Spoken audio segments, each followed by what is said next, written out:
He won't call me. Okay, let's see now if I will call him. You are dying, you have not paid your rent. Let me remind you. You better call him. Call your uncle, call him. No, with me, even if I'm suffering and dying, I don't care. No problem. Since they are giving you award, channels will give you award for suffering. Continue. You better reach out to that person that has been lifted by God. Reach out to that person.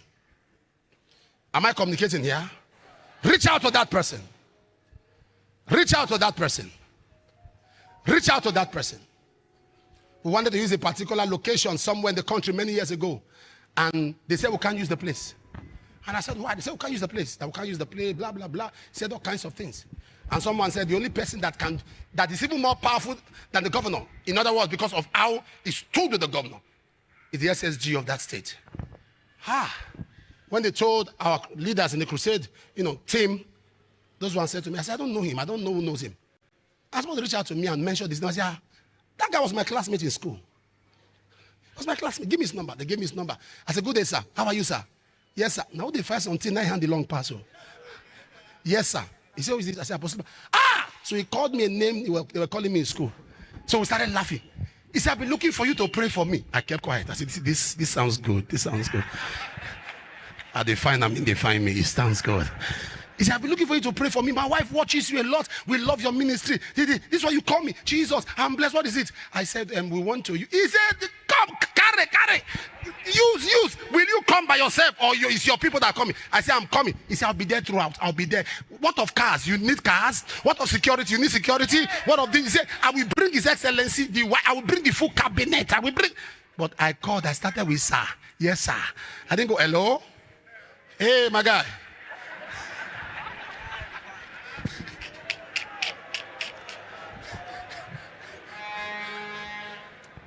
You are too proud. You are too proud. Humble yourself. Humble yourself. Humble yourself. Avoid sibling rivalry. The first battle of your dream is the battle of discouragement. Discouragement. Sir, when God gives you a dream, there are many forces that will rise up against that dream. And it is to puncture your emotions. It's to puncture your excitement. Discouragement. Discouragement is when passion is quietened. To quieten you is when courage is extinguished. That's discouragement. Discouragement is when your spirit is depressed. That's discouragement. Discouragement is the departure of enthusiasm. When there is nothing enthusiastic. Discouragement is the absence of motivation. Departure of enthusiasm. You look at yourself, you have no reason to push anymore. You have no reason. Nothing in you compels you to put pressure to life. Discouragement. Discouragement. Discouragement is when you are dispirited. You are disheartened.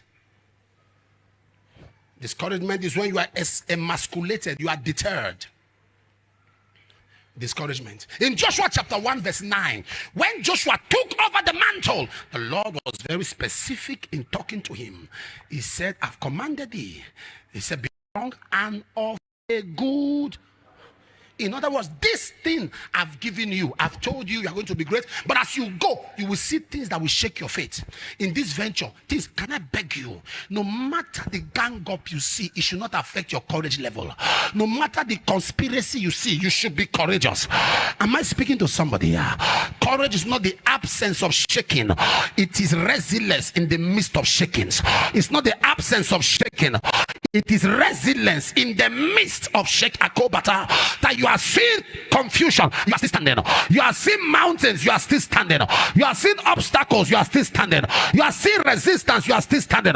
You have this confidence in your heart. I know my Redeemer. Be discouraged. Be discouraged. Be discouraged. Some people just sit down and they start thinking of what does not exist and start crying. A lady young girl was crossing the road. Stood in the middle. People were applying the horn. One of them came, pulled her hand. Said, if you want to die, go and die at home. Don't put us in trouble. By the way, why are you crying? Something just flashed my mind. What flashed your mind? As I was crossing the road, my mother sent me now to buy something. As I was crossing the road, I was just thinking that if a vehicle hit me now and anything happened to me, would my mother cry? She's wicked. She will not cry. Nothing has happened to her. Nothing has happened. She's thinking that if something happened, what a yeyetic worrying. Have you seen? Very yeyecious. A worry. People worry over what does not exist, what cannot happen. What if, what if what you fear is what you attract? That's the truth. What you fear is what you attract. And that's why you must mind what you hear. Because what you hear can affect what you fear. When people are discussing ailments and illnesses around you, please, sir, you are not in medical school. Close your ears. Have you heard the latest disease? Are you a doctor? What do you want to know the latest sickness for? Doctors know the latest so they can navigate cure around it. What you cannot cure, why will you know? There's one latest disease that is out. You say, hey, tell me. They say when it comes, the person's nose has a way. You shake them, start looking at your nose. Hey. And there is one, it normally starts with one pimple. And the pimple will be on the side of the ear. As they are talking, your hand is going. Say, which side of the ear? Say, actually, it's around the exterior. Hey. And how do you feel? And it also affects the right leg. The leg is shaking. Check. You are learning procedures. You see, nobody can see it if he doesn't think it. Nobody can take it if he doesn't think it. If you don't think sickness, you can't end up sick. You don't think disease, you can't end up diseased. You don't think infirmity. Battles are real. But every battle is to check your courage level. Every confrontation is to check if you give up. Joseph saw his own brothers. There's nothing as shaking and painful as when your blood rises up against you. If enemies fight you, it's understandable. But when your own blood, they are not just out to cheat you, they are out to bury you. A man was being buried alive. The brothers of Joseph, personally, I fear them. Ask me why. Ask me why. The brothers of Joseph lied to their father that an animal has slain Joseph. They killed an animal, rubbed his coat with blood. And for 13 years, all of them maintained that lie. No one betrayed another. I fear those guys. Nobody betrayed. They were loyal to themselves that they kept a lie. Nobody told their wife that now told the co-wife. And now they maintained a lie for 13 years with straight face. That's why the father could not believe when they said Joseph was now prime. He said, how? I'm sure they were even doing remembrance. Anniversary of his death. They did everything to make the father's mind off him. He maintained that lie.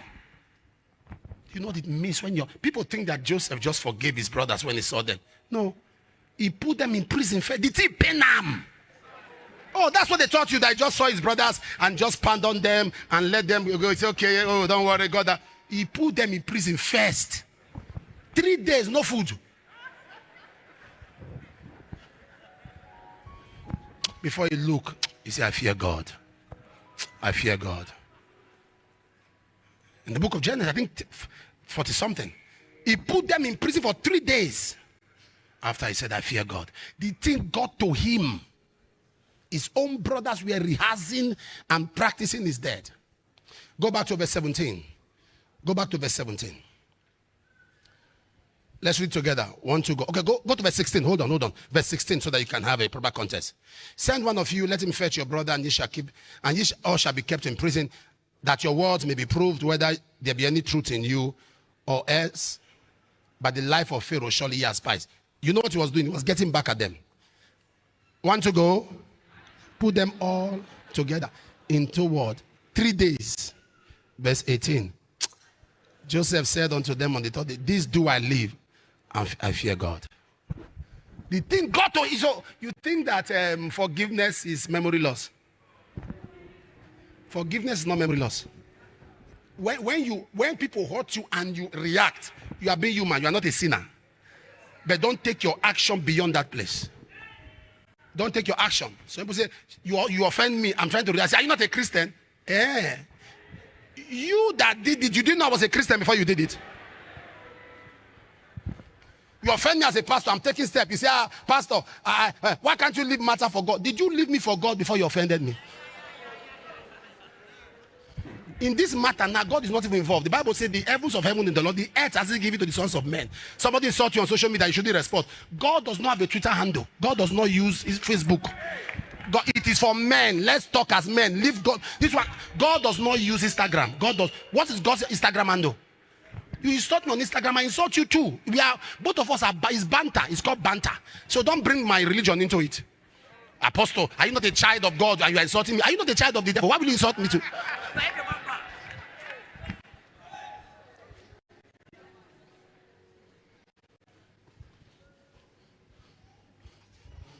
People gaslight you and you are shaking.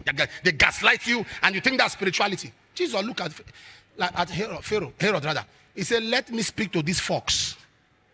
You know what a fox is? A fox is a mad dog. Which insult is more than that? He said, let me go and talk to this fox, this mad dog. Am I communicating here? People take advantage of what they call religion to oppress people and shut their mouth. And many of you are victims of that. Somebody is throwing shades at you, humiliating you, and he said you should not respond. You should not respond. So response are not problem. It is how did you respond?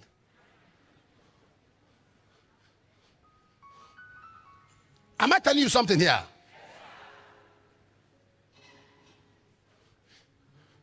You know what Jesus said?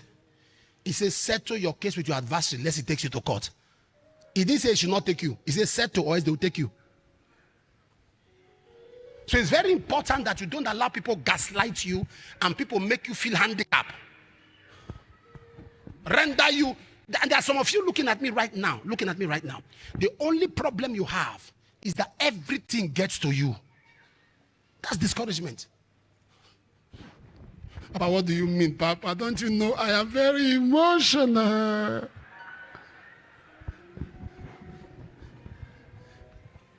Everything gets to you. You cry. Somebody does something, you are broken. Somebody does, you have to toughen up. You have to toughen up. Thank you, media. Matthew 5:25. Agree with the adversary quickly. Why thou and the way with him? Let at any time the adversary deliver thee to the judge, and the judge deliver thee to the officer, and thou be cast into prison. He didn't say it's wrong. He just said agree, or else you end up in prison. Make peace. I wish I'm talking to somebody here. Very important. My context is when every one of us, there is nobody who wants to become gold that won't pass through fire.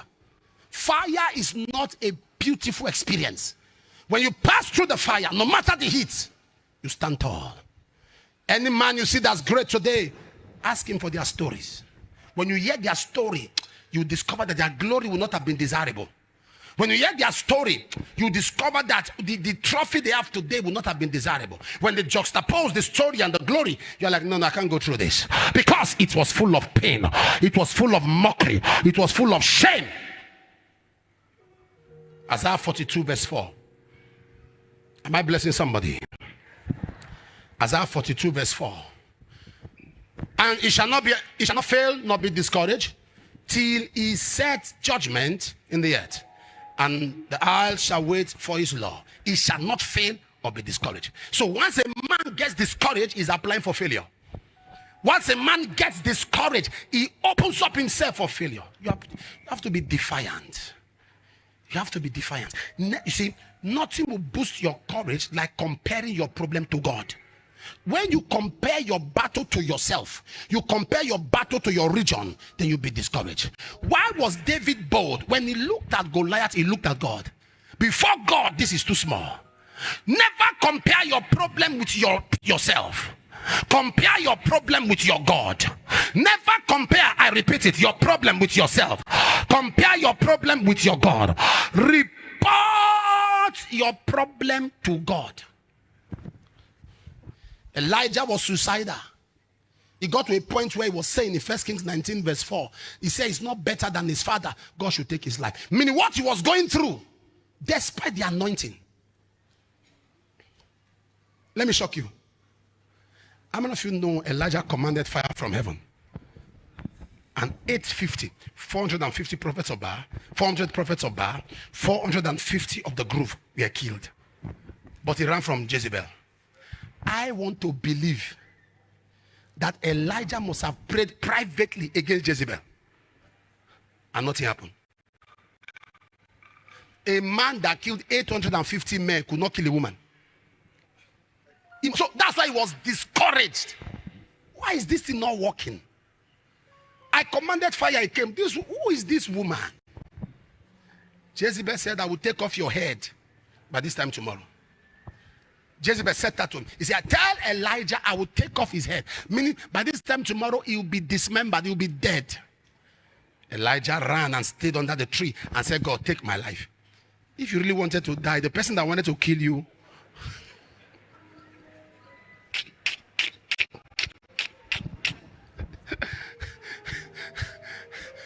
when they are hearing people now seeing death, they don't want to die, they need sympathy. The strength of suicide is secrecy.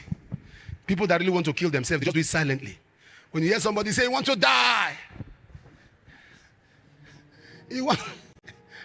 One day we were in New York. There was a serious traffic. What was going on?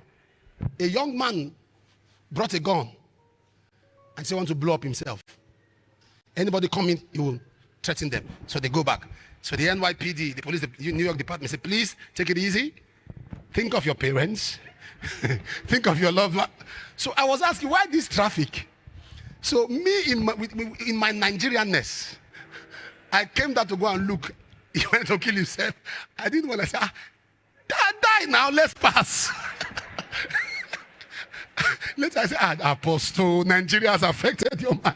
They said, think of your parents. He said, no, I'm depressed. I lost my girlfriend. She left me. He put gun. When I come to him, he said, I'm going to kill you. I was looking, I said, can this officer just shoot this guy? This traffic is too much. Later I went to the car and said, God have mercy on me. Nigeria has affected. In this country, we beg you not to die. We are too many.